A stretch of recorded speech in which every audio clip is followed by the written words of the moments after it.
वन्देऽहं च दिवाकरं गृहपतिं वन्दे सुधाशों विभुं वन्दे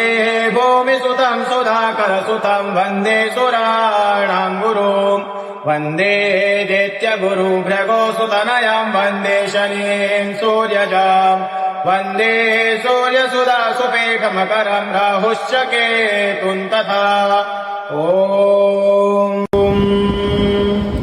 जले ज्वाला थले ज्वाला ज्वाला आकाशमण्डले त्रैलोक्ये व्यापिनी ज्वाला ज्वाला देवे नमोऽस्तुते।